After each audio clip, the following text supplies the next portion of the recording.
अस्सलाम वालेकुम। आज मैं आपको वर्कशीट 14 समझाती हूँ कैसे करनी है, और ये पूरी ग्रामर के बारे में है। और जब तक हम किसी ज़बान की ग्रामर अच्छे से नहीं समझते, वो ज़बान भी हमें अच्छी तरह समझ में नहीं आती है, चाहे वो इंग्लिश हो, उर्दू हो, अरबी हो। ठीक है, इसमें लिखा हुआ है दर्ज झैल जुमलों को पढ़िए और ख़त कशीदा अल्फाज पर गौर कीजिए। जो अंडरलाइन वर्ड्स हैं उनको गौर से देखिए कि मतलब ये लफ्ज़ जो है क्या लिखे हुए हैं, क्या बता रहे हैं। आपने बहुत अच्छा मजमून लिखा अंडरलाइन हुआ है। हिंदुस्तान 15 अगस्त 1947 को आज़ाद हुआ अंडरलाइन है। बच्चे फुटबॉल खेल रहे हैं अंडरलाइन है। अहमद खाना खा रहा है अंडरलाइन है।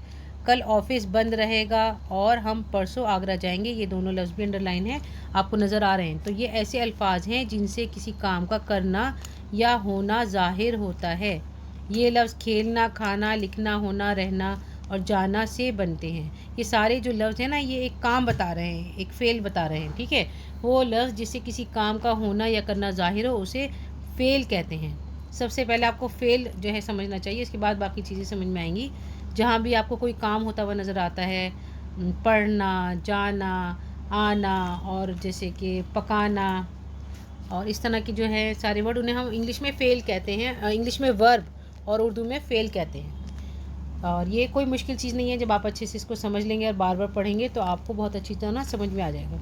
आप जानते हैं कि कोई भी काम या तो गुज़रे हुए वक्त में होता है, जो हो चुका है मतलब, या मौजूदा वक्त में यानी हमारे सामने जैसे हो रहा है, या फिर आने वाले वक्त में होता है, जो मतलब आने वाला कल है या आने वाला ज़माना है। ज़माने के लिहाज से फ़ेल की 3 किस्में हैं। ऊपर के जुमलों में पहले और दूसरे जुमले का फ़ेल गुज़रे हुए ज़माने की वक्त की तरफ इशारा कर रहा है। पहला जुमला और कौन सा जुमला? दूसरा जुमला। जैसे पहला जुमला लिखा हुआ है उसे हम पढ़ेंगे तो हमें पता चल जाएगा कि आपने बहुत अच्छा मजमून लिखा, ये हो चुका है।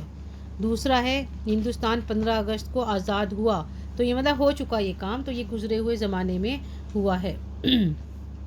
इसके बाद आपको जो है ये इसकी डेफिनेशन भी अच्छी तरह से याद करनी चाहिए कि वो काम जो गुज़रे हुए वक्त में हुआ है उसे फ़ेल माजी कहते हैं। फ़ेल माजी जो है वो पास्ट टेंस है, जैसे आप इंग्लिश में पढ़ते आ रहे हैं तो उर्दू में इसको फ़ेल माजी कहते हैं। और वो काम जो आने वाले वक्त में हो उसे फ़ेल मुस्तकबिल कहते हैं। और बीच में ये हम लाइन है, वो काम जो मौजूदा वक्त में हुआ है उसे फ़ेल हाल कहते हैं, मतलब अभी वो हाल में हो रहा है। तो ये पहला पास्ट टेंस है, दूसरा प्रेजेंट टेंस है, और तीसरा फ़ेल मुस्तकबिल यानी फ्यूचर टेंस, जो आने वाले वक्त में होगा, जो मुस्तकबिल में होने वाला है। अब यहाँ पे कुछ सेंटेंस लिखे हुए हैं, जुमले। हम लोग रात में 8 बजे खाना खाते हैं। राशन तकसीम किया गया। पहले जुमले में फ़ेल का फ़ाइल मालूम है, मतलब काम करने वाला जो है वो हमें पता चल रहा है कि कौन, यानी हम लोग। दूसरे जुमले में फ़ाइल का फ़ेल मालूम नहीं है, राशन तकसीम किया गया, बस इतनी बात लिखी हुई है। तो फ़ेल खाते हैं, फ़ाइल हम लोग, और जैसे तकसीम किया गया में फ़ाइल नहीं है। तो वो फ़ेल जिसका फ़ाइल मालूम हो उसे फ़ेल मारूफ़ कहते हैं, और वो फ़ेल जिसका फ़ाइल मालूम ना हो, बस ऐसी बात बताई गई हो, उसमें फ़ाइल मालूम ना हो, तो उसे फ़ेल मजहूल कहते हैं। इसको बार बार आप पढ़िए और ये आपके जहन नशीन हो जाएगा, फिर आपको सारी अच्छी से समझ में आ जाएंगी और मिसालें भी लिखना आसान हो जाएगा। नीचे लिखा हुआ है कि नीचे दी गई फ़ेल की 3 किस्मों पर 5-5 जुमले लिखिए। पहले अच्छी तरह पढ़ें आप, तभी आपको जुमले बनाने आएंगे। और ये सब मैंने आपको समझा दिया है, जो अंडरलाइन है उनके बारे में गौर करना है। फिर फ़ेल पढ़ना है, फ़ेल वर्ब है, उसके बाद इनकी डेफिनेशन जैसे आ रही हैं, और फ़ेल मौजूदा वक्त में और आने वाले वक्त में और गुज़रे ज़माने में, ये सब फ़ेल माजी जो है, दोबारा बता रही हूँ, पास्ट टेंस है, फ़ेल हाल प्रेजेंट टेंस है, और फ़ेल मुस्तकबिल फ्यूचर टेंस है। अब जो है ये आ गया जो फ़ेल वो था फ़ेल मारूफ़ और फ़ेल मजहूल, ये भी आपको बता दिया है। आगे हमें मिसालें लिखनी हैं। ठीक है, सबसे पहले हमें फ़ेल माजी की लिखनी है। तो फ़ेल माजी में कोई काम ऐसा होता है जो हो चुका होता है, गुज़रे हुए ज़माने में हो चुका होता है, तो उसमें था भी आ सकता है या कोई और वर्ड ऐसा आ सकता है जिससे हमें पता चलता है कि वो हो चुका। जिस तरह कल मैंने उर्दू का काम किया था, और परसों मेरी दोस्त मेरे घर आई थी। नवी जमात में मेरे बहुत अच्छे नंबर आए मतलब आए थे, पिछले साल आए थे, यानी अब आप 10वीं जमात में है ना। इस तरह ये भी फ़ेल माजी का जुमला है। 2 اکتوبر کو گاندھی جینتی منایا گیا، اور البیرونی مرتے دم تک علم حاصل کرتے رہے۔ یہ ہم نے مثال کے طور پہ لکھے ہیں، اور آپ خود بنانے کی کوشش کریں جملے، تو آپ کو بہت اچھی طرح اس کی وہ بھی سمجھ میں آ جائے گی، ڈیفینیشن یعنی کہ اس کی تعریف، اور پھر اس کے جملے بھی بنانے آ جائیں گے۔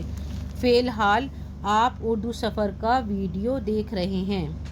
بارش ہو رہی ہے، میں چائے پی رہی ہوں، وہ ورک شیٹ کا کام کر رہی ہے، اور امی کھانا پکا رہی ہیں۔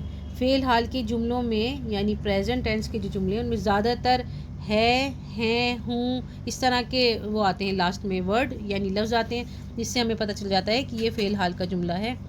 آگے ہے فعل مستقبل۔ اگلی ورک شیٹ بدھ کو آئے گی۔ اس سال بورڈ کا امتحان ہوگا۔ میں کل تک سارا سبق یاد کر لوں گی۔ اس میں بھی آپ غور کریں کہ جو کام ہونے والا ہوتا ہے تو اس میں بھی آخر میں گی، گا، گے اس طرح کے لفظ آتے ہیں۔ آپ ایک جملہ جیسے یہ لکھ سکتے ہیں، ٹرین 2 گھنٹے بعد چلے گی۔ اگلے مہینے میری خالہ کی شادی ہوگی۔ آپ بھی ٹرائی کریں اور خود بنانے کی کوشش کریں۔ اسی طرح فعل معروف کے جملوں کی مثالیں ہو سکتی ہیں کہ احمد نے ثاقب کو کتاب دی۔ اس میں ہمیں پتہ چل رہا ہے کہ احمد نے دی۔ اسی طرح بچے نے اندھے کی مدد کی۔ اس میں بھی فاعل پتہ چل رہا ہے کہ بچے نے مدد کی۔ ڈاکٹر بھیم راؤ نے علم کی خاطر بڑی محنت کی۔ ڈاکٹر نے مریض کو چیک کیا۔ میں نے اپنی آن لائن کلاس کی۔ فعل مجہول جس میں فاعل کا پتہ نہیں چلتا۔ زخمیوں کو ہسپتال لے جایا گیا۔ 15 اگست کو اسکول میں ترنگا لہرایا۔ یوم اساتذہ منانے کے لیے بہت تیاریاں کی گئیں۔ حادثے کی اطلاع دی گئی، فوری مدد کا انتظام کیا گیا۔ یہ ورک شیٹ یہاں ختم ہوتی ہے، اور یہ گرامر آپ اچھی طرح یاد کر لیں اور جملے بنا لیں تاکہ آپ کی امتحان کی تیاری بھی ساتھ ساتھ ہوتی جائے۔ اور یہاں یہ ورک شیٹ تو مکمل ہو گئی۔ See you in the next video, till then اللہ حافظ، have a great day and don't forget to like, share and subscribe.